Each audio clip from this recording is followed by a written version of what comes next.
उत्तर प्रदेश में विधानसभा 2022 का चुनाव जारी है। पहले चरण का मतदान हो चुका है, दूसरे चरण का मतदान होने वाला है। तमाम राजनीतिक दल अपनी अपनी सियासी गोट लगाने में जुटे हुए हैं। वहीं जन अधिकार पार्टी, जिसका गठबंधन AMIM के साथ है, इस विधानसभा चुनाव में जन अधिकार पार्टी कैसा प्रदर्शन करेगी और कितनी सीटें निकाल पाएगी और इस बार जनता किस आधार पर वोट दे रही है, इन सब बातों पर ANB न्यूज चैनल के संवाददाता जितेंद्र सिंह ने खास बातचीत की। उत्तर प्रदेश में 2022 का चुनाव चल रहा है। पहले चरण का मतदान हो चुका है, अब दूसरे चरण का 14 फरवरी को होना है और राजनीतिक सरगर्मियां बहुत तेज हैं। तमाम राजनीतिक दल अपनी जद्दोजहद में लगे हुए हैं। उसी बीच जन अधिकार पार्टी के राष्ट्रीय अध्यक्ष बाबू सिंह कुशवाहा जी की पार्टी कहां स्टैंड करती है, इनसे खुद जानने की कोशिश करते हैं। सर, क्या लगता है आपको कि आपकी पार्टी ये 2022 के चुनाव में कहां स्टैंड करती है? हमारी पार्टी चुनाव लड़ रही है मजबूती के साथ और जीतेंगे हम लोगों ने। और आदरणीय ओवैसी साहब, जो उनकी पार्टी है AIMIM, रामकरण कश्यप साहब की भारतीय वंचित समाज पार्टी है, केवट राम धनीबेन जी की भारतीय मानव समाज पार्टी है, जनता क्रांति पार्टी कमलेश चौहान जी की है, एक रिटायर्ड DG हैं पुलिस के, हिमाचल कैडर के शेड्यूल कास्ट के DGP रहे हैं, और पृथ्वीराज जी, उनकी अपनी जनता पार्टी है। हम लोगों ने, इतने लोगों ने मिल करके भागीदारी परिवर्तन मोर्चा बनाया है। इस विचार के साथ बनाया है कि जिसकी जितनी संख्या भारी उसकी उतनी हिस्सेदारी। जाति जनगणना होना चाहिए प्रदेश में, किसान को खाद बीज सस्ती मिले या फ्री मिले, सिंचाई के लिए बिजली फ्री हो, उसकी फसल की सही कीमत हो, एक समान शिक्षा हो, अनिवार्य शिक्षा हो, फ्री शिक्षा हो, बेटियों की सुरक्षा हो, किसान के और छोटे दुकानदार के कर्जे माफ़ हों, गरीब के लिए इलाज फ्री हो, बच्चों को पढ़ने के लिए प्रोत्साहन दें। हम लोग बच्चियों को जितना वो पढ़ सकती हों वहाँ तक हमें फ्री शिक्षा करनी चाहिए, और उनका मनोबल बढ़ाने के लिए हमें कुछ योजनाएं चलानी चाहिए कि बच्चियां अगर कुछ करना चाहती हैं तो उन्हें हमें धन मुहैया कराया जाना चाहिए। जो संकल्प मोर्चा आप सबने मिलकर MIM से परिवर्तन मोर्चा जो बनाए हैं आप लोगों ने, ओवैसी आपके बात में, तो क्या लगता है कि फ़ायदा होगा इसके 22 में चुनाव में? बिल्कुल, पूरी मजबूती के साथ हम लड़ रहे हैं और हमें लोग पूरा आशीर्वाद दे रहे हैं। देखिए, लोगों ने भारतीय जनता पार्टी की सरकार लोग देख रहे हैं, समाजवादी की 5 साल पहले देखा है, तो दोनों को लोग लाइक नहीं करते हैं। लोगों को तीसरे विकल्प की तलाश है और तीसरे विकल्प के रूप में भागीदारी परिवर्तन मोर्चा है और मजबूती से लड़ रहा है। ये अलग बात है कि जैसे हम लोग प्रोग्राम कर रहे हैं तो प्रशासन के लोग हमें बहुत परेशान कर रहे हैं। जैसे एटा ज़िले में और कासगंज में कल, परसों, नरसों और 8 तारीख को 4 विधानसभा में हमने प्रोग्राम लगाए, रोज़ एक, और रोज़ परमिशन नहीं देते हैं। 5-5 दिन से परमिशन डाली हुई है। वहाँ का जिला अधिकारी, रिटर्निंग अफसर, जिला अधिकारी कहता है ADM से मिल लो, ADM कहता है SDM से मिल लो, SDM कहता है रिटर्निंग अफसर कोई और है, रिटर्निंग अफसर के पास जाता है प्रत्याशी तो कहता है SDM से मिलो, SDM कहता है ADM से मिलो, ADM कहता है DM से मिलो, फिर कहते हैं उससे मिलो, उससे मिलो। प्रत्याशी को काम भी नहीं करने देते, परमिशन भी नहीं देते। मेरी लगातार 4 मीटिंगें एटा कासगंज में, खास करके एटा में 3 मीटिंगें मेरी कैंसिल करा दी। ये तो यही हो रहा है कि जनता के साथ जिस तरह से होता है कि अधिकारी ज़्यादा दौड़ो, वही आप तो एक पार्टी के राष्ट्रीय अध्यक्ष, आपको दौड़ाया जा रहा था। जब मुझे सभा करने की अनुमति नहीं दी जा रही, भाई लोकतंत्र में चुनाव लड़ रहे हैं, हम छोटी पार्टी ही सही, लेकिन हमें चुनाव प्रचार करने की हमें चुनाव आयोग इजाज़त देता है, संविधान इजाज़त देता है, लेकिन एटा ज़िले का प्रशासन क्यों नहीं इजाज़त देता? क्या उसकी हमारी व्यक्तिगत दुश्मनी है? हमारे प्रत्याशियों से क्या दुश्मनी है? वो किसके पक्ष में काम कर रहा है, समाजवादी के कि BJP के पक्ष में, किसके पक्ष में काम कर रहा है? हमको लगातार परेशान कर रहा है, हमारे प्रत्याशियों को प्रचार नहीं करने दे रहा। हम 1-2 दिन देखते हैं और अगर नहीं होगा तो हम अपने पार्टी के सभी पदाधिकारियों के साथ जाएंगे और एटा जिला अधिकारी के यहाँ जो रिटर्निंग अफसर है, मुख्य चुनाव अधिकारी है जिले का, हम उसके दफ्तर के सामने जा कर के धरना देंगे। ठीक है, ये रही आपकी बात। अब ये बताइए, जिस तरह से राजनीतिक पार्टियां, चाहे सपा हो चाहे भारतीय जनता पार्टी हो, इस तरह की जो संकल्प पत्र में प्रलोभन दिए उन्होंने कि फ्री बिजली देंगे, कोई कह रहा कि बिजली बिल आधा कर देंगे, बेटियों की सुरक्षा की बात की जाए कि हमने कानून व्यवस्था सुदृढ़ करी, वो किसानों का जो है बिजली बिल माफ़ कर देंगे, तो क्या लगता है कि जनता इस बार प्रलोभन में आएगी?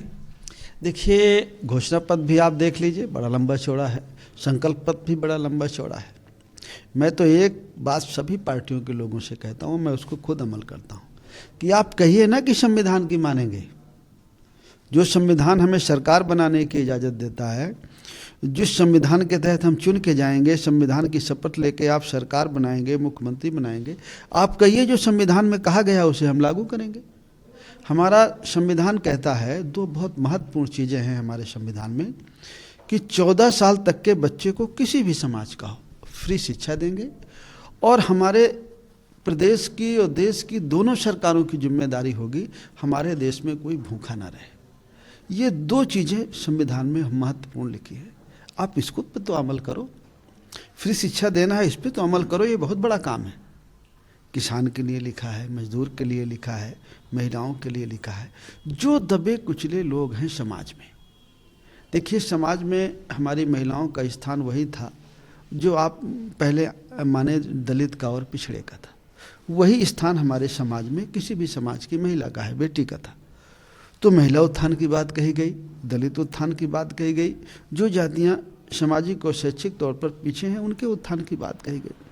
तो जो संविधान कहता है आप वो तो करिए, आप उसी की मानिए, उसमें सब समाहित है। अगर आप संविधानवादी हो जाएं, संविधान की मानने लगे, तो सारी चीज़ उसमें समाहित है। बाकी आप 1 लीटर पेट्रोल देंगे, क्या देंगे, क्या क्या लालच देंगे आप बच्चों को, नौजवानों को, आप उनके रोजगार की बात करिए। जब आप सत्ता में पहुंच जाते हैं तो फिर आपको और नौजवान याद नहीं आते, कुछ ही नौजवान याद आते हैं। कहा यह जा रहा है कि आपने बहुत कोशिश की भारतीय जनता पार्टी के साथ गठबंधन करने की, उनके साथ जाने की, लेकिन उन्होंने मना कर दिया। क्या यही वजह है कि MIM के साथ गया? नहीं, मैंने कहीं कोशिश नहीं की, न मैंने बीजेपी में कोशिश की, न मैंने किसी पार्टी में कोशिश की। मैं अपना काम करता हूँ। मैं महीने में 20 से 25 दिन बाहर रहता हूँ, लोगों के बीच में जाता हूँ। अपनी जो मेरे विचार हैं, जिसकी जितनी संख्या भारी उसकी उतनी हिस्सेदारी हर क्षेत्र में, वो मैं लोगों के बीच में जाता हूँ, कहता हूँ, लोगों को बताता हूँ कि जब तक हम इस देश के गरीब और पिछड़े और दलित और अक़लियत इकट्ठा होकर के अपने वोट का एक जगह इस्तेमाल नहीं करेंगे, अपनी मन मुताबिक सरकार नहीं बनाएंगे, तो हमारा हित नहीं है। मैं ये जैसे गली गली कहते नहीं, खंजली बजाते रहते हैं, मैं उसी तरह अपनी खंजली गली गली बजाता रहता हूँ, घूमता रहता हूँ। ना मैंने कभी बीजेपी में प्रयास किया, ना मैंने कभी और किसी पार्टी में प्रयास किया। मुझसे किसी ने बात की तो मैंने बात किया, ये है। जन अधिकार पार्टी कितनी सीटें निकालेंगी, क्या उम्मीदें हैं 22 के चुनाव? जन अधिकार पार्टी भागीदारी परिवर्तन मोर्चा के साथ है। मैं देखिए, हमें उम्मीद बहुत अच्छी है, लेकिन हम ये कह सकते हैं कि हम अपनी बात जहां पहुंचा पा रहे हैं, जनता का जितने सीटों में हमें आशीर्वाद मिल जाएगा उतना हम जीत जाएंगे, लेकिन हमारा प्रदर्शन बहुत अच्छा रहेगा। एक आखिरी सवाल, जनता से क्या अपील कर दीजिए कि किस मत पे आपकी वोट दे, क्योंकि पिछला चुनाव तो हिंदू बनाम मुस्लिम हुआ था, इस बार जनता इस बात को बिल्कुल सिरे से नकार रही है कि हम इस तरह से चुनाव में वोट नहीं देंगे। तो आप क्या लगता है कि जनता को किस मत पे देना? देखिए, मैं आपके माध्यम से यही अपील करूंगा कि ना आप हिंदू मुसलमान पे जाइए, ना आप सांप्रदायिक और ना धर्मनिरपेक्ष पर जाइए।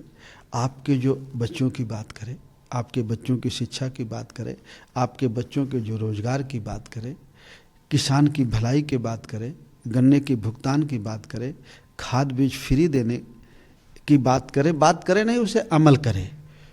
सिंचाई उसे फ्री करे, अनिवार्य शिक्षा करे, फ्री शिक्षा करे, पाठ्यक्रम एक हो। हमारे देश में 2 ही शिक्षा नीति है, एक तरफ प्राइवेट पब्लिक स्कूल है, एक तरफ प्राइमरी स्कूल है, दोनों में अलग अलग है।